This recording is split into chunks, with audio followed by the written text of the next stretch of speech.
क्योंकि आज मैं आप लोगों को जानकारी देने वाली हूँ कि एशियन हिस्ट्री के लिए हमें कौन कौन से बुक को फॉलो करना चाहिए। जय श्री कृष्णा, स्वागत है आपका हमारे चैनल पुष्पलता व्लॉग्स पे। और मैं पुष्पलता आप लोगों के सामने फिर से आ चुकी हूँ एक नए व्लॉग लेकर, एक नए जज्बे के साथ। और उधर देखिए बकरी और साथ में कौवा, दोनों मिल मिल के खा रहे हैं। और उधर है मुर्गी जो मेरा नहीं है, उधर एक और कौवा आया। तो चलिए आज का व्लॉग मैं यहाँ से स्टार्ट करती हूँ। और अभी मैं खाना वाना बना ली हूँ। इधर देखिए डीपी खाना खा रहे हैं और शेयर मार्केट का वीडियो देख रहे हैं साथ में। और खाने में क्या है दिखाते हैं। इधर है चावल और इधर है कच्चू का सब्जी और इधर है टमाटर का चटनी जो थोड़ा सा बचा है।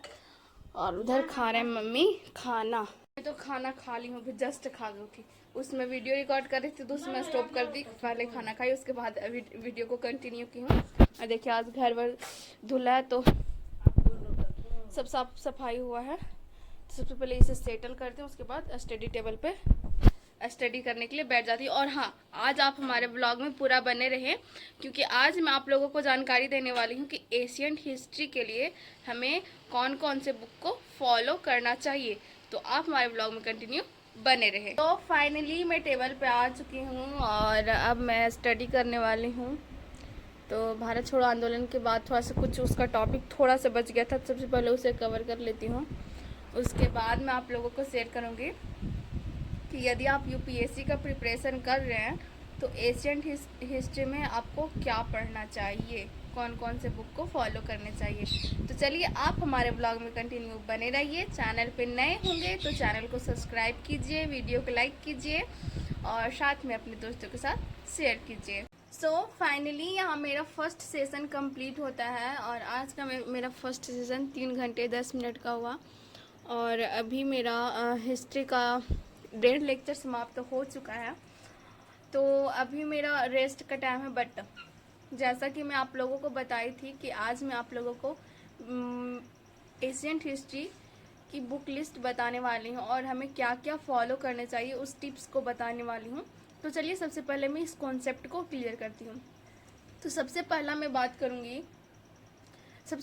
बात करूँगी एशियंट हिस्ट्री के लिए हमें सबसे फर्स्ट में क्या पढ़ने चाहिए। तो सबसे फर्स्ट में जब आप एशियंट हिस्ट्री को तैयार करते तो सबसे पहला बुक है 6th क्लास का हिस्ट्री का NCERT book, 6th class history NCERT book. अब आप लोग सोच रहे होंगे कि 6th क्लास के एनसीईआरटी बुक से क्या होने जाने वाला, बट बहुत कुछ होने वाला है उससे। एक्चुअली जब 6th क्लास का बुक आप हिस्ट्री का उठा के देखिएगा तो वो स्टेप बाय स्टेप सारा डाला हुआ कि इस स्टेप के बाद ये पढ़ना है, ये पढ़ना है, ये पढ़ना है। इससे क्या होगा ना, आपका जो बेसिक होता है वो बेसिक क्लियर रहेगा। आपका जो माइंडसेट होता है कि मेरे को इस स्टेप में पढ़ना है, वो माइंडसेट क्लियर रहेगा। आपको जो भी पढ़ना होगा वो आपको पता चल जाएगा कि चलो इसके बाद मेरे को ये पढ़ना है। मतलब सब्जेक्ट वाइज सारा कंप्लीट रहेगा कि मेरे को ये फॉलो करने हैं। तो इससे आपका बेसिक मजबूत हो जाएगा। अब मैं दूसरा बात करूँगी रामशरण शर्मा जी का बुक। ये बुक मैं वीडियो में डाल दूँगी, इस बुक का पिक आप देख लीजिएगा। तो रामशरण शर्मा जी का बुक अब आप इसको प्रिफेर कर सकते हैं। इससे क्या होगा, रामशरण शर्मा जी का बुक बहुत ज़्यादा इम्पॉर्टेंट हो जाता है और बहुत सारे जो जो टॉपर्स हैं उन्होंने ये फॉलो कर रखा है और मैं खुद भी फॉलो कर रही हूँ ये प्राचीन भारत के लिए। तो आप रामशरण शर्मा जी का बुक फॉलो कीजिए। और इस बुक का मैं थोड़ा सा आपको खासियत बता देती हूँ। इस बुक का खासियत ये है कि ये बुक में जैसे एक बच्चा होता है तो बच्चा या फिर हम लोग भी चित्र बहुत ज़्यादा मूवी याद रह जाता है ना, तो उसी तरीके से इसमें कलात्मकता का प्रयोग किया गया। मतलब चित्र बना बना के, सपोज अगर मौर्य काल का साम्राज्य के बारे में बताया गया तो मौर्य काल का जो साम्राज्य है वो पूरा मानचित्र में बताया गया, मानचित्र में दर्शाया गया। इससे क्या होता है कि हमारा माइंडसेट में, हमारा सबकॉन्शियस माइंड में वो चला जाता है। तो इससे आपका सारा कॉन्सेप्ट क्लियर होते जाएगा और आपके दिमाग में याद रहेगा, अच्छा ये यहाँ तक विस्तार था। और फिर आप जब आंसर राइटिंग कीजिएगा तो आपका आंसर राइटिंग में उसमें यूज़फुल रहेगा। आपके दिमाग में जब याद रहेगा तो उस लेवल पे यदि क्वेश्चन पूछा जाता है तो आप वहाँ पे मैप के थ्रू दर्शा सकते हैं, जिससे एग्ज़ामिनर को आप इम्प्रेस कर सकते हैं ना। तो रामचरण शर्मा जी का बुक बहुत ज़्यादा इम्पॉर्टेंट है, ये ज़रूर पढ़िएगा। अब मैं थर्ड की बात करूँगी।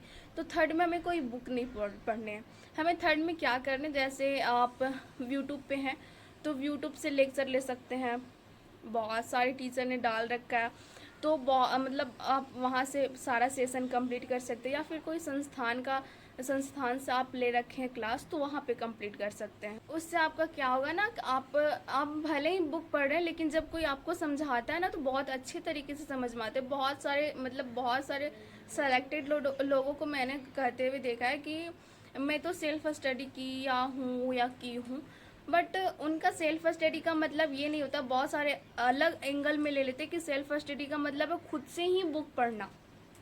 सेल्फ स्टडी का मतलब कतई ये नहीं होता है। सेल्फ स्टडी का मतलब होता है कि बुक भी पढ़ रहे हैं, और यदि आपका कोई कॉन्सेप्ट क्लियर नहीं हो रहा है तो आप कोई संस्थान से या फिर यूट्यूब के माध्यम से आप खुद भी वो लेक्चर को कंप्लीट कर रहे हैं। सेल्फ स्टडी ये होता है। बहुत सारे लोगों में ये मिथ होगा कि सेल्फ स्टडी का मतलब है कि सिर्फ बुक ही पढ़े जा रहे। अरे भाई, बुक ही सिर्फ पढ़ते रहेंगे ना तो बुक पढ़ते जाएंगे और सिलेबस समाप्त ही नहीं होगा।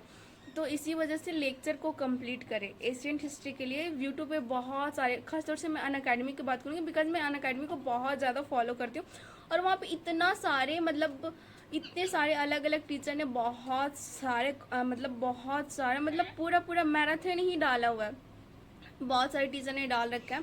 तो आप अनअकैडमी से कंप्लीट कर सकते हैं। सपोज एक कौन से चंचला कुमार सर करके हैं, वो उन्होंने भी डाल रखा है, फिर बहुत सारे मैम हैं, फिर मधुकर कोटवे सर हैं। तो आप इस तरीके से फॉलो कीजिए और आप अपना एशियन हिस्ट्री कंप्लीट कीजिए। ऐसा नहीं कि हमें बहुत सारे रिसोर्सेस रख लेने हैं, और मतलब ऐसा नहीं सोचना कि अरे 2 ही बुक, एक ही लेक्चर, एक ही मैराथन, बट आप उतना ही कंप्लीट कीजिए, आपके लिए मोर देन इनफ है।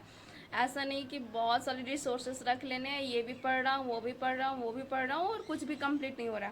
तो ऐसा नहीं करना, लिमिटेड रिसोर्सेज रखिए और इतना ही कंप्लीट कीजिए। मैं जो बोली बस ये फॉलो कीजिए, आपका एशियंट हिस्ट्री प्रॉपरली कवर हो जाएगा। तो चलिए अब अपना फर्स्ट सेशन तो मेरा कंप्लीट हो चुका है। अब खाना वाना खा के थोड़ा बहुत रेस्ट वेस्ट करूँगी, उसके बाद आप लोगों को मिलूँगी मैं सेकेंड सेशन में। और साथ में आप लोगों को मैं जो इस बुक के बारे में बताई, एशियंट हिस्ट्री के बारे में जो बुक लिस्ट बताई हूँ और जो लेक्चर के बारे में बताई, वो कैसा लगा कमेंट करके ज़रूर बताइएगा। चैनल पे नए होंगे तो चैनल को सब्सक्राइब कीजिएगा। तो फाइनली मैं टेबल पे आ चुकी हूँ, और अब मैं यहाँ से अपना क्लास स्टार्ट करूँगी। बट थोड़ा सा बाहर का नज़ारा मैं दिखा दूँ कि देखिए शाम जैसा लग रहा होगा, क्योंकि बादल किए हुए आज वर्षा तो होती नहीं है बट बादल किए हुए रहता। तो चलिए और देखिए मीठू को कैसे सुन रहा है ये गधा। नहीं आएगा तो तू जाएगा कहाँ? जाओ, हम गुस्सा हो गए। तो देखिए क्या कर रहा है। तो चलिए मैं अपना स्टडी स्टार्ट करती हूँ सेकेंड सेशन का। हाँ मिठू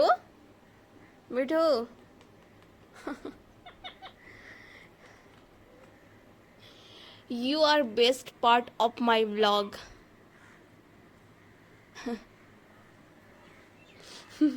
है ना? आप लोग इस बात को एग्री करते हैं या नहीं कि ये मेरे व्लॉग का सबसे बेस्ट पार्ट है?